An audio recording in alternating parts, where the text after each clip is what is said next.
만리장성을 쌓을 때 국민 수백만 명을 일꾼으로 동원했다고 하지요. 공사를 하다가 사람이 죽으면 그 시체 위에 계속 성을 쌓아 나갔다고 했습니다. 만리장성이 세계 7대 불가사의 중에 하나지만 그 성을 쌓기 위해 수고한 사람들은 하나도 기억하지 않고 오로지 황제 한 사람의 명령에 의해 황제 한 사람의 영광을 위해 그 많은 사람들이 한 고생을 말하지 않고 그들을 기억하지 않습니다. 이집트의 피라미드도 세계 불가사의 중에 하나입니다. 그 옛날에 그 많은 무거운 돌덩이를 어떻게 운반을 했고 쌓아 올렸는지 지금까지도 수수께끼입니다. 영화 10개를 보면 수많은 히브리 노예들을 동원해서 도시를 건설하는 장면을 볼 수 있는데 피라미드이 결국은 누구를 위한 것이었습니까? 왕 한 사람의 무덤을 쌓는 일입니다. 왕 한 사람의 무덤을 쌓기 위해서 그 많은 사람들의 노동과 희생을 동원했다는 말이고 그 왕을 기억을 하지만 그 무덤을 쌓은 사람들에 대해서는 우리가 아는 바가 없고 그들에 대해서 기억하고 있지 않습니다. 하지만 오늘 본문 말씀을 보면 예루살렘의 성벽과 성문을 건축하는 일에 수고한 사람들의 명단을 일일이 기록을 하고 있습니다. 느헤미야가 중요한 이유 중에 하나가 바로 여기에 있는 것입니다. 이 본문 3장에 등장하는 사람들은 전부 다 예루살렘 성벽을 수축하는 일에 있어서 누가 어떤 일을 했는가, 누가 무엇을 했는가를 낱낱이 기록하고 있는 말씀입니다. 오문은 히스니야의 자손들이 건축하여 그 들보를 얹었다는 둥, 문짝을 달고 자물쇠와 빗장을 갖추었다는 둥, 그 다음은 누구의 손자, 누구의 아들, 누가 중수하였고 그 다음은 누가 어떤 일을 했느냐, 이 모든 것을 일일이 기록을 하고 있습니다. 예수님 말씀에 내 왼손이 하는 것을 오른손이 모르게 하라라고 말씀하셨지만 그것은 사람들에게 보이기 위해 선한 일을 하지 말라는 뜻이지 사람의 수고를 기억하거나 알아줄 필요가 없다라는 말씀을 하신 것은 아닙니다. 오히려 하나님 나라의 일은 어느 한 사람, 어느 한 우수한 인물의 노력으로 이루어지는 것이 아니고 어떤 한 사람의 영광을 위해 나머지 사람들이 수고하는 것도 아니고 여러 사람들, 여러 믿음의 사람들이 십시일반으로 힘을 모아서 같은 목적을 위해 함께 수고함으로 이루어지는 것입니다.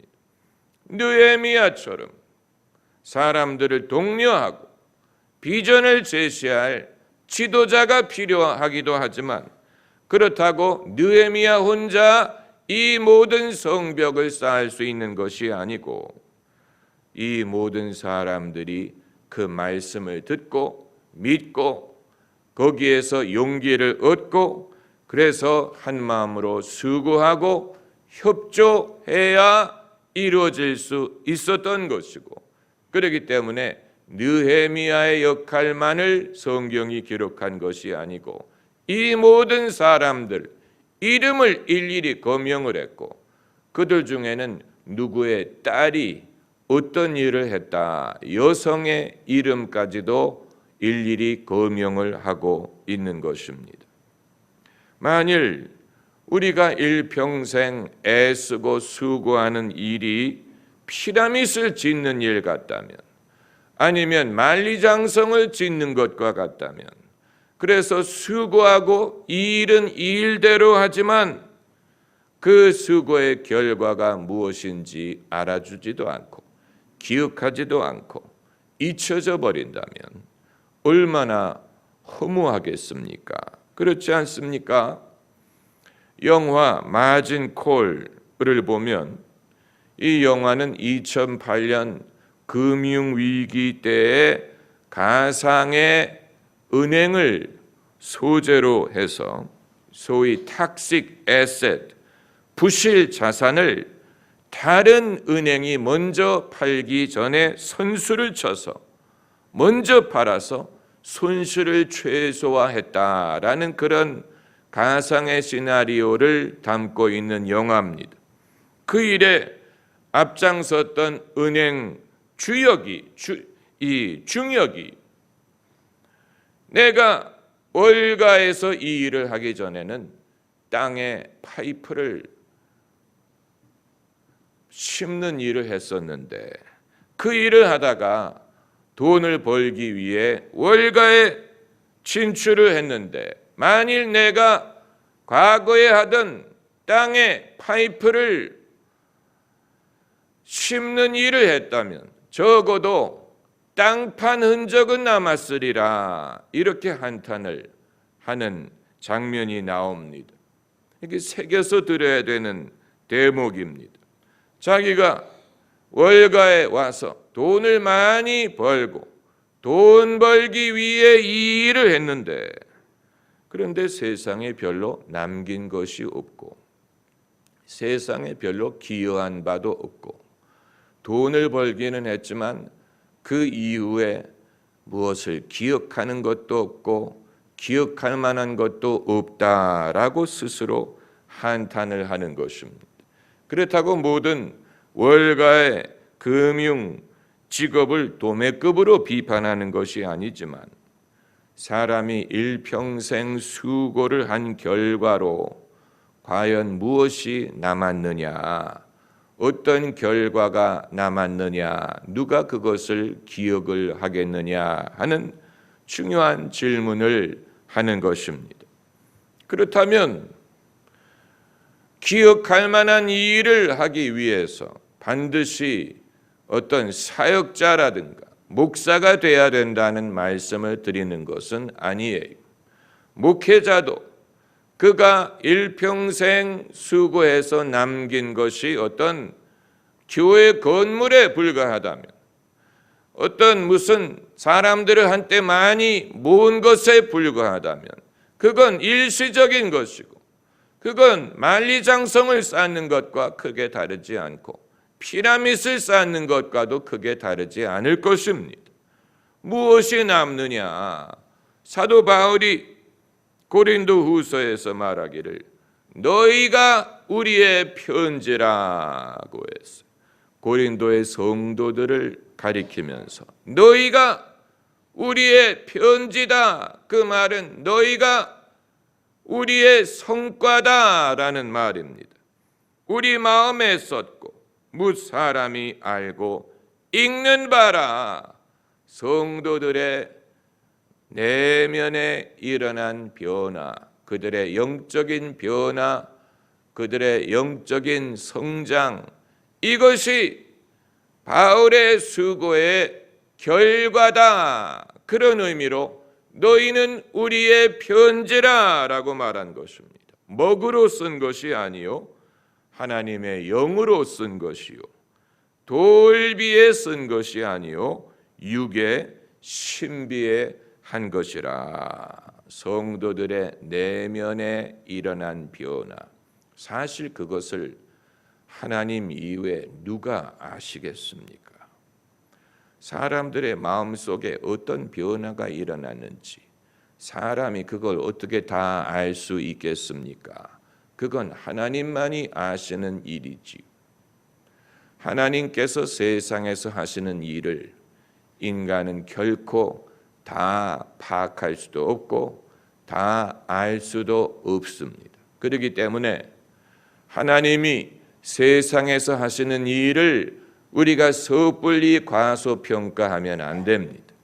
무슨 뉴스에 의거해서 무슨 뉴스를 듣고 기독교가 한 일이 없다느니 교회가 이렇다느니 저렇다느니 뉴스에 의존해서 평가하는 것처럼 미련한 일이 없어요. 실제로 하나님이 하시는 일은 기자들이 파악할 수 있는 일이 아니고 방송국이 취재할 수 있는 일이 아니에요. 그건 하나님과 당사자 이외에는 다 알 수 없는 일이에요. 하나님이 하시는 일을 인간이 섣불리 이렇다 저렇다 말할 수 있는 것이 아니에요. 우리 개인의 삶에 하나님이 하신 일조차도 나 이외에 누가 안다는 말입니까? 나도 다 기억하지 못하고 나도 다 이해하지 못하는데 하나님이 우리 안에 하신 일을 누가 다 파악할 수 있으며 누가 그것을 다 기억할 수 있습니까? 그건 사람들도 모르게 지나가는 일이요. 그렇기 때문에 신문 보도에 의존을 해서 하나님이 이렇다느니 기독교가 이렇다느니 교회가 이렇다느니 판단할 수 있는 것은 아니에요. 언론이라는 것이 그 성격 자체로 문제를 파악하고 문제를 보도하는 것을 목적으로 하고 있기 때문에 언론에 의존해서 신앙이 이 세상에 이룬 일을 판단할 수 없습니다. 하나님이 그 사랑하는 자들을 위해 예비하신 모든 것을 눈으로도 볼 수 없고 귀로도 듣지 못하고 마음으로도 깨닫지 못하나 하나님이 성령으로 이것을 보여주신다고 했습니다. 성령이 아니면 눈으로도 귀로도 마음으로도 하나님이 하시는 이 일을 알 도리가 없어요. 그렇기 때문에 세상에 하나님이 과연 어떤 일을 얼마만큼 하셨는가 하는 것은 그건 천국에 갔을 때 비로소 다 알게 될 것이지 이 세상에서 우리가 그것을 다 알 도리도 없고 우리에게 그것을 말해줄 사람도 없고 대다수의 사람들은 자기가 경험한 하나님의 역사를 자기 마음에 간직할 뿐 그것을 반드시 남들에게 말하지 않습니다. 그것을 사람들과 나누지 않습니다. 사람이 자기 마음속에 그것을 간직할 뿐이에요. 그렇기 때문에 사람마다 하나님의 은총을 경험한 것이 분명히 있으리라고 우리가 짐작을 하는 것이 그것이 옳습니다. 그렇기 때문에 이제껏 살 수 있었던 것이고 그렇기 때문에 이제껏 낙심하지 않고 실족하지 않고 그 사람이 교회를 다니든 안 다니든 그 사람의 믿음이 내 눈에 얼마만큼 드러나 보이든 간에 그것만으로 판단할 수 있는 것이 아니에요. 그것만으로 어떻게 판단합니까? 예수께서 문둥병자 10명을 깨끗게 해주셨는데 한 명만이 예수님께 돌아와서 감사했어요. 나머지 9명 그 사람들도 깨끗함을 얻었어요. 그 사람들도 예수님의 능력을 경험했어요. 다만 그들은 잊혀졌지. 그들의 이름을 아무도 알지 못합니다. 과연 그들이 예수님의 하신 일을 증거했을까? 그 사실도 우리는 알 수 없습니다. 그러니까 하나님이 하시는 일이 이처럼 대부분은 잊혀지고 대부분은 아무도 말하지 않고 대부분은 그것을 얻기는 얻었으되 떠나가 버린 것으로 끝나버린다면 한 명의 문둥병자가 돌아와서 감사한 것 그것만을 가지고 주님이 하신 일이 이것뿐이다 라고 말할 수는 없을 것입니다. 또 씨 뿌리는 자의 비유에 의해서도 30배, 60배, 100배 열매를 맺은 땅이 한 부류에 불과했죠. 옥토라고 불리는 한 부류에 불과한 것을 가지고 하나님이 하신 일, 기독교 신앙이 이룬 것이 이것뿐이다 라고 말할 수 없는 이유는 그 이외에 다른 종류의 여러 종류의 땅에도 씨앗을 뿌렸고 거기에서도 어떤 결과가 있었어요. 다만 그것이 흡족하지 않았던 것뿐이죠. 그건 주님에게 책임이 있는 것도 아니고 주님의 말씀이 능력이 없어서 그런 것도 아니고 씨를 안 뿌렸기 때문도 아니에요. 다만 사람마다 자기의 사정이 있고 그 사정이 서로 달랐기 때문에 똑같은 말씀의 씨앗을 뿌렸는데도 그 결과가 그렇게 다양하더라는 것입니다. 30배, 60배, 100배 열매를 맺은 그 땅 하나만을 보고 그 이외를 판단할 수 있는 게 아니에요. 그 이외는 헛되었다라든가 그 이외에는 하나님이 태만했다라든가 그들을 잊어버렸다라고 말할 수 있는 것이 아니에요. 그러니까 우리의 판단할 수 있는 능력에는 심히 한계가 있다는 것을 보여주는 것이고 가시적인 성과만을 가지고 신앙이든 말씀이든 성령이든 하나님이든 기독교든 교회의 그 수고의 결과를 판단할 수 있는 것이 아니라는 사실입니다. 이것은 우리 눈에 숨겨져 있고 감춰져 있고 사람이 쉽게 알 수 없고 숨겨져 있습니다. 본인과 하나님 사이에 말할 것입니다. 그렇기 때문에 사도 바울이 너희는 우리의 편지라 먹으로 쓴 것이 아니요 하나님의 영으로 한 것이고 돌비에 쓴 것이 아니요 사람의 신비에 한 것이다. 그렇다면 모든 사람이 이런 사역을 해야 기억할 만한 또 보존할 만한 성과를 거둘 수 있다는 말을 하는 것입니까? 그건 아니죠. 오늘 본문에 등장하는 이 많은 사람들은 제사장도 아니고 선지자도 아니고 평범한 직업을 갖고 있었던 사람들입니다. 그들 중에는 농사 짓는 사람, 양을 치는 사람, 장사하는 사람, 별의별 일을 하는 사람들이 있었을 것인데 그랬기 때문에 그들이 이 일을 할 수 있었던 것입니다. 느헤미야 한 사람이 할 수 있는 일이 아니에요. 느헤미야가 어디에서 건축 자재를 사오며 무슨 돈으로 벽돌을 사오며 무슨 능력으로 이 일을 할 수 있다는 얘기입니까?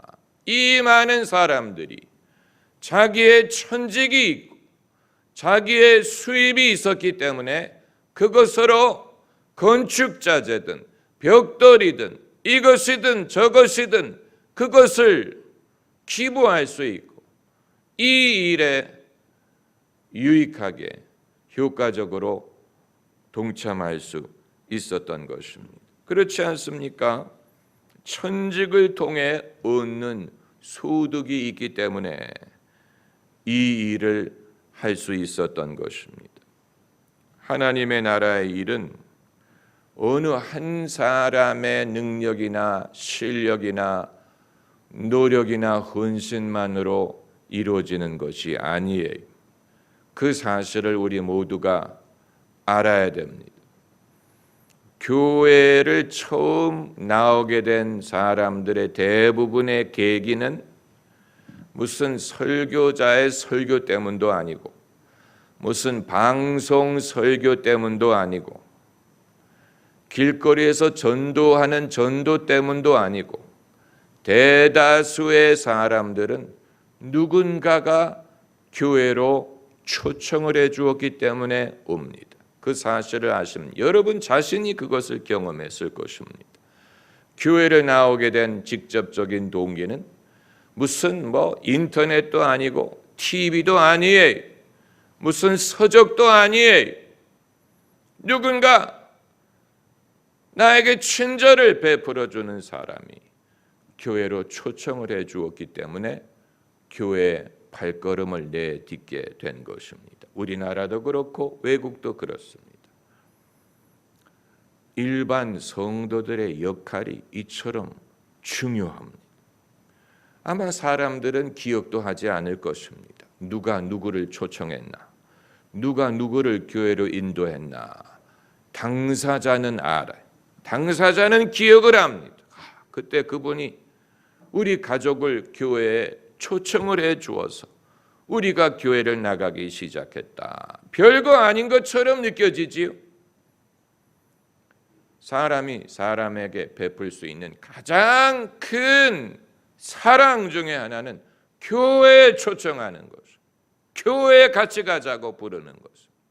그것만큼 큰 친절이 없어요.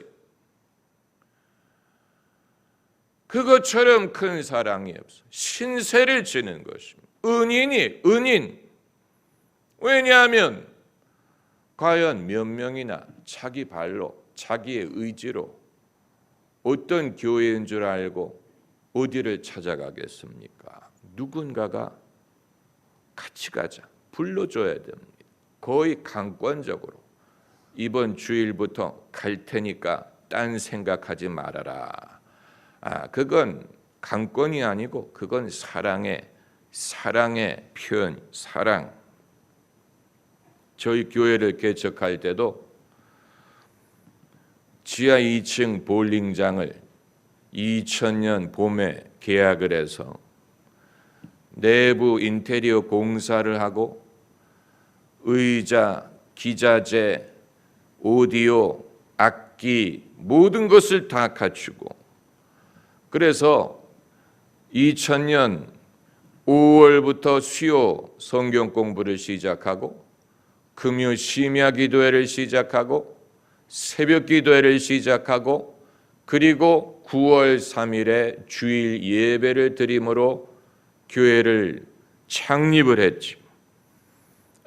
다른 교회에 이 남부럽지 않도록 예배당을 정성껏 준비할 수 있었던 비결은 많은 성도들이 동참했기 때문이 제가 이전에 섬기던 교회든 주변의 지인들이 많은 분들이 기꺼이 동참을 하고 도와주어서 남부럽지 않게 예배당을 준비할 수 있었어요. 아마 그때를 기억하는 분도 계시고 그 이후에 저희 교회를 나오기 시작한 분들도 계실 것입니다. 이게 그냥 된 게 아니에요. 여러 성도들의 신앙과 관심과 헌신, 도움을 통해서 이루어질 수 있었던 것이죠. 그리고 처음에는 이 지하 2층을 임대한 데서 시작을 했지만 몇 년 후에 건물주로부터 이 건물을 우리가 구입하지 않았습니까? 당시에 100억이 넘는 가격이었어요. 아마 지금은 가격이 2배 정도는 올랐을 것입니다. 그러니까 이 모든 일이 혼자 힘으로 되는 게 아니에요. 함께 믿고 함께 수고하는 많은 성도들이 있기 때문에 이것이 가능한 하나님의 나라는 그런 식으로 이루어집니다. 요한계시록 20장을 보면 천국에 생명책이 있고 또 다른 책이 있다고 했어요. 생명책에는 구원받을 자의 이름이 적혀 있고 다른 책에는 사람들의 행적이 기록이 되어 있다고 했습니다. 이것은 좋은 행적, 나쁜 행적을 다 포함한 것일 것입니다. 그러나 오늘 본문에 예루살렘의 성벽과 성문을 수축하는 일에 도움을 베풀었던 사람들의 명단을 기록을 한 것을 보면 하나님 나라를 위해 수고하는 사람의 이름을 하나님께서 분명히 기록하실 것입니다. 오늘 본문이 그 예를 보여주는 수천 년 전에 예루살렘 성벽을 쌓는 일에 동참했던 사람의 이름을 기록을 해서 수천 년이 지난 후에 우리가 여전히 그들의 이름을 읽을 수가 있다면 하나님께서 당신의 나라를 위해 수고하는 사람들을 기억하지 않으시겠습니까? 여러분의 헌신, 수고, 여러분의 사랑, 헌금, 이 모든 것이 결코 헛되지 않다는 것을 바로 이런 데서 발견하는 것입니다. 하나님이 기억하실 것이고, 그리고 그 결과로 혜택을 입은 사람들에 의해 기억이 될 것입니다. 할렐루야. 기도하십시다.